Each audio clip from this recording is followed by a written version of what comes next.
பருந்தும் நரியும். காட்டில் உள்ள ஒரு உயரமான மரத்தின் உச்சியிலிருந்து பருந்து ஒன்று கூடு கட்டி வாழ்ந்தது. அந்த கூட்டில் அந்த குஞ்சு பொரித்திருந்தது. அந்த மரத்தின் அடியில் இருந்த பொந்தில் நரி ஒன்று தன் குட்டிகளுடன் வாழ்ந்து வந்தது. ஒரு நாள் நரி உணவு தேடி வெளியில் சென்றது. அச்சமயத்தில் அதன் குட்டிகளில் ஒன்று பொந்திற்கு வெளியே வந்து விளையாடி கொண்டிருந்தது. நரி பொந்திற்கு வெளியே விளையாடுவதை பருந்து பார்த்தது. உடனே கீழே பறந்து சென்றது. நரிக்குட்டியை தூக்கிச் சென்று தன் கூட்டிற்குள் வைத்து கொண்டது. பருந்து நரிக்குட்டியை தூக்கிச் சென்று தன் கூட்டிற்குள் வைத்ததை தாய் நரி அறிந்து கொண்டது. அதனால் தாய் நரி மிகவும் வருத்தப்பட்டது. பருந்தே, என் குட்டியை ஏன் தூக்கிச் சென்றாய் என்று கேட்டது. பருந்து நரியின் புலம்பலுக்கு இசைவதாக தெரியவில்லை. உடனே நரி, பருந்தே, ஒழுங்காக என் குட்டியை என்னிடம் சேர்த்துவிடு, இல்லை என்றால் உன் குஞ்சுகளையும் உன்னையும் கூண்டோடு அழித்து விடுவேன் என்று மிரட்டியது. நரியே, உன்னால் இந்த மரத்தின் மீது ஏற முடியாது. அப்படி இருக்க என் குஞ்சுகளை உன்னால் என்ன செய்ய முடியும் என்று குஞ்சுகள் மரத்தை விட்டு கீழே இறங்கி வரப்போவதில்லை, உன்னிடம் சிக்கப் போவதும் இல்லை. உன்னால் முடிந்ததை செய் பார்க்கலாம் என்று பருந்து கூறியது. என்ன சொன்னாய்? உன் குஞ்சுகளை என்னால் ஒன்றும் செய்ய முடியாதா? உன் கண் எதிரிலேயே உன் கூட்டையும் குஞ்சுகளையும் பொசுக்கி சாம்பலாக்குகிறேன் பார் என்று நரி சொல்லிவிட்டு அந்த இடத்திலிருந்து சென்றது. நரி கூறியதை கேட்ட பருந்து மிகவும் கலங்கி கொண்டிருந்தது. அப்போது நரி தன் வாயில் கொல்லிக்கட்டை ஒன்றை எடுத்துக்கொண்டு ஓடோடி வந்தது. நரி கொல்லிக்கட்டையை ஒரு இடத்தில் வைத்துவிட்டு மரத்தை சுற்றி உலர்ந்த கட்டைகளையும் இலைச்சறுகளை குவிக்கத் தொடங்கியது. இதை பார்த்த பருந்து நரி எப்படியும் தன் கூட்டையும் குஞ்சுகளும் அழித்துவிடும் என்பதை அறிந்து கொண்டது. உடனே நரிக்குட்டியை தூக்கி கொண்டு கீழே ஓடி வந்தது. நரியே, நீ மரத்திற்கு தீ வைக்க வேண்டாம், உன் குட்டியை நான் விட்டு விடுகிறேன் என்று கூறியது. இனி நரியின் குட்டிகளை தூக்கி செல்ல மாட்டேன் என்றும் கூறியது. பின்னர் நரி கொல்லிக்கட்டை அருகில் இந்த நீரோடைக்குள் போட்டுவிட்டது. அன்று முதல் தன் குட்டிகளுடன் மகிழ்ச்சியுடன் வாழ்ந்து வந்தது. விவசாயி அடைந்த வருத்தம். ஒரு கிராமத்திலிருந்து ஒரு விவசாயி நகரத்துக்கு வந்தான். பசி எடுத்தது. அவனுக்கு ஒரு சிற்றுண்டி விடுதிக்கு சென்று ஒரு தோசை கொண்டு வர சொல்லி சாப்பிட்டான். பசி அடங்கவில்லை. மேலும் ஒரு தோசை கொண்டு வர சொல்லி அதையும் சாப்பிட்டான். அப்பொழுதும் அவன் வயிறு நிறையவில்லை. மூன்றாவது தடவை ஒரு தோசை வரவழைத்து அதையும் சாப்பிட்டான். பசி அடங்கவில்லை. பிறகு ஒரு மசால் வடையை கொண்டு வர சொல்லி அதை சாப்பிட்டதும் பசி அடங்கியது. அப்பொழுது அந்த விவசாயி தன் தலையில் அடித்து கொண்டு, என்னை போல் மூடன் எங்கேயாவது இருப்பானா? 3 தோசைகளை வாங்கி சாப்பிட்டு விட்டு காசை வீணாக்கி விட்டனே. முதல்லையே ஒரு மசால் வடையை வாங்கி தின்றிருந்தால் பசி அடங்கியிருக்குமே என்று மனம் வருந்தினான். இதுதான் விவசாயி அடைந்த வருத்தம். குழந்தைங்களே, இன்று கதை குரங்கும் ஒற்றுமையற்ற பூனைகளும். ஒரு நாள் 2 பூனைகள் ஒரு வீட்டில் அப்பா எடுத்துச்சு. 2ஆக பிரிச்சுக்கணும், சமமாக பிரிச்சுக்கணும். மற்ற பூனையிடம் சண்டை போட ஆரம்பித்தது. அப்பத்தை யாரிடமா சென்று பங்கு பிரித்து கொள்ளலாம் என்று தீர்மானித்தன. 2 பூனைகளும் அப்பத்தை பங்கு பிரிக்க ஒரு குரங்கிட்ட போகிறாங்க. குரங்கு அப்பத்தை சமமாக பிரித்து ஒரு தராசில் அப்பத்தை 2ஆக வெட்டி ஒவ்வொரு தட்டிலையும் ஒவ்வொரு துண்டை வச்சு நிறுத்து பார்த்துச்சு. ஒரு தட்டத்தை கீழே தாழ்ந்தது. தட்டில் இருந்த அப்பத்தை எடுத்து கடிச்சிட்டு திருப்பி தட்டிலேயே போட்டுச்சு. இப்படியே தட்டு மாறி மாறி தாழ்ந்தன. அப்போ குறைவாக இருக்கும்போது எடுத்து சாப்பிட்டு இப்படியே மீதமுள்ள அப்பத்தை இப்படியே மாற்றி பண்ணிக்கிட்டே இருந்தது. அப்பத்தை சாப்பிட்டுக்கிட்டே இருந்தது.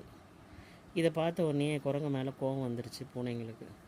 இந்த மீதமுள்ள அப்பத்தையாவது கொடுங்க அப்படின்னு சொல்லிட்டதுக்கு, நான் இது வரைக்கும் நான் வேலை செஞ்சதுக்கு கூலியாக எடுத்துக்கிறேன் அப்படின்னு சொல்லிட்டு விட்டு கொடுத்து வாழ்ந்தால் பல நஷ்டங்களை தவிர்க்கலாம்.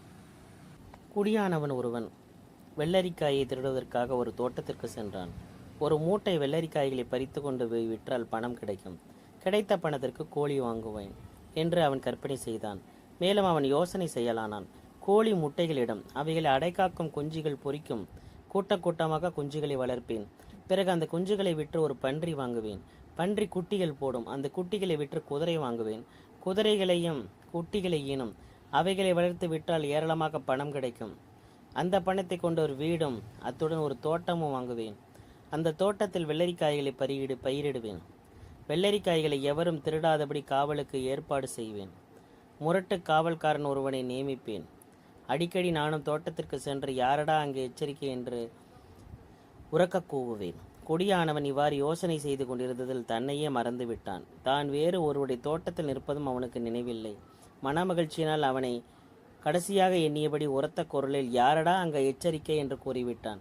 தோட்டத்தில் வேற்று ஆள் குரல் கேட்கவே காவல்காரன் ஓடி வந்து குடியானவனை பிடித்து நைய புடைத்து அனுப்பினான். கந்தப்பனும் 3 பகைகளும். ஒரு ஊரில் கந்தப்பன் என்பவன் வாழ்ந்து வந்தான். அவன் கல்வி அறிவு இல்லாதவன்.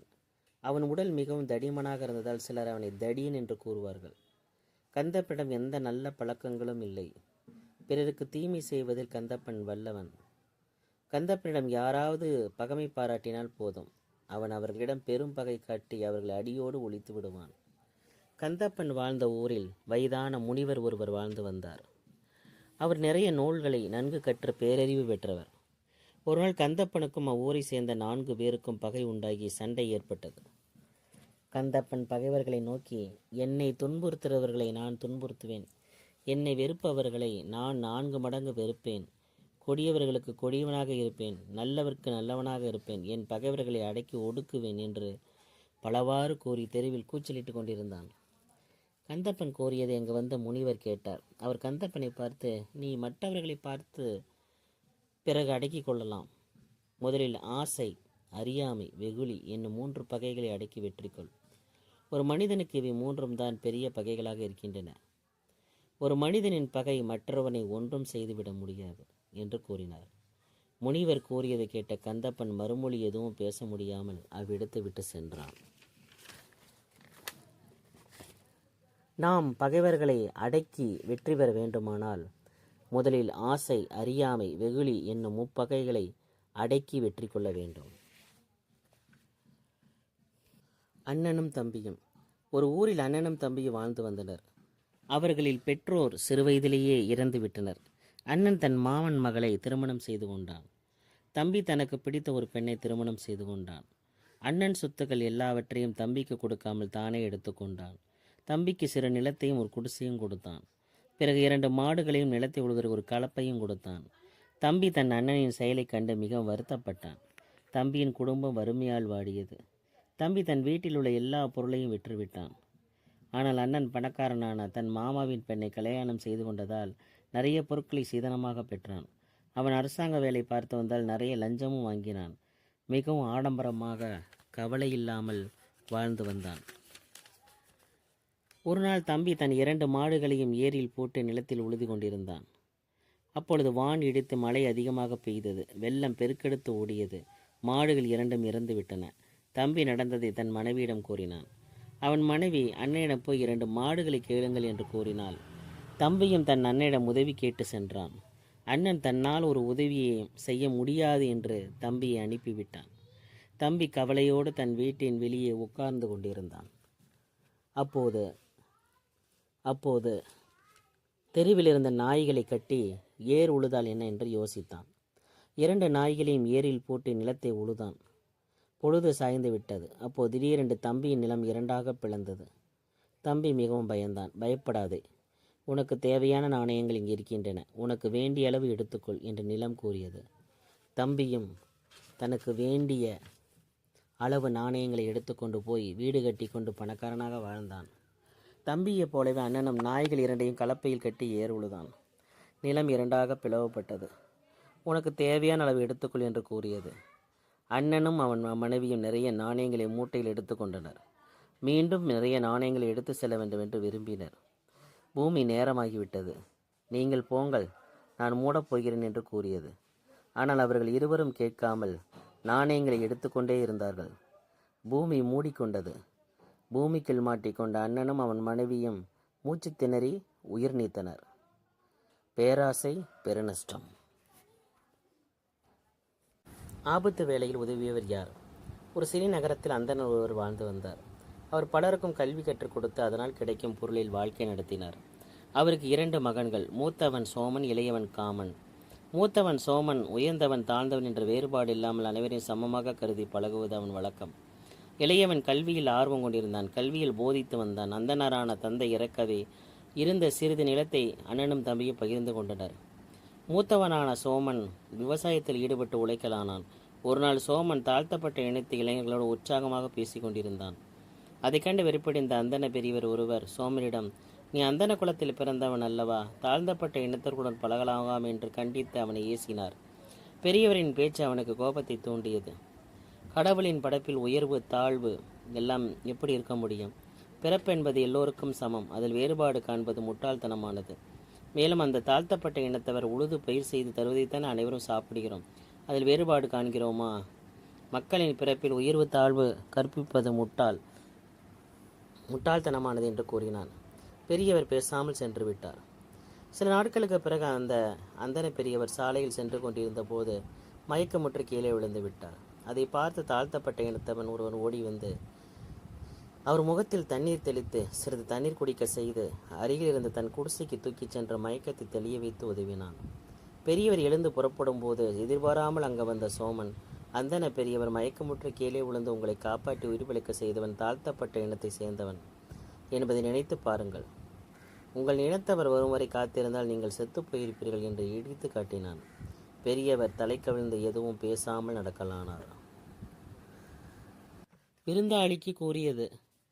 பாலைவனத்தில் பல நாட்கள் சோறு தண்ணீர் இல்லாமல் வாடி மெலிந்து நடக்கக்கூட சக்தி இல்லாமல் ஒருவன் விழுந்து கிடந்தான். அவனை அவ்வழியாக வந்த ஒரு அரேபியன் பார்த்தான். அவனை தன் வீட்டுக்கு அழைத்து சென்று சாப்பாடு போட்டான். 4 நாட்கள் என் வீட்டிலேயே தங்கிக்கொள், உடம்பை தேற்றிக்கொண்டு அப்புறம் உன் ஊருக்கு போகலாம் என்று கூறினான். அவனும் அப்படியே அரேபியன் வீட்டில் தங்கினான். நன்கு சாப்பிட்டு தான் இழந்த சக்தியை மீண்டும் பெற்றுக்கொண்டான். 4ஆம் நாள் அரேபியன் வெளியே சென்றிருந்த சமயத்தில் அவனுடைய மனைவியின் நகைகளை அபகரிக்க அந்த விருந்தாளி முயற்சி செய்தான். அவள் அவனிடமிருந்து எப்படியோ தப்பித்து கொண்டாள். சிறிது நேரத்தில் கணவன் வீடு திரும்பியதும் அவனிடம் நடந்த கதையை கூறினாள். அது கேட்ட அரேபியன் விருந்தாளியை திட்டவில்லை, கோபம் கொள்ளவில்லை, அவரிடம் பேசவும் இல்லை. இன்று நான் ஊருக்கு போகிறேன் என்றான் விருந்தாளி. மகிழ்ச்சியோடு போய் வா என்று விடை கொடுத்தான் அரேபியன். நீங்கள் எனக்கு செய்த உதவிக்கு நான் என்ன கைமாறு செய்ய முடியும்? ஏதாவது ஒன்றை கேளுங்கள், ஊருக்கு போனதும் அனுப்பி வைக்கிறேன் என்று விருந்தாளி கூறினான். எங்களுக்கு நீ ஒன்றும் அனுப்ப வேண்டாம். உன் பெற்றோர்களிடம் போய் நாங்கள் உன்னிடம் எப்படி நடந்து கொண்டோம் என்பதையும் நீ அவர்களிடம் போய் சொல்லு. எங்களிடம் எப்படி நடந்து கொண்டாய் என்பதையும் சொன்னால் போதும் என்று அரேபியன் விருந்தாளியிடம் கூறினான். இது கேட்ட விருந்தாளி வெட்கி தலைகுனிந்தான். அதாவது, உன் பெற்றோர்களிடம் போய் நாங்கள் உன்னிடம் எப்படி நடந்து கொண்டோம் என்பதையும் நீ எங்களிடம் எப்படி நடந்து கொண்டாய் என்பதையும் சொன்னால் போதும் என்று கூறினான். இதனால் விருந்தாளி வெட்கி தலைகுனிந்தான்.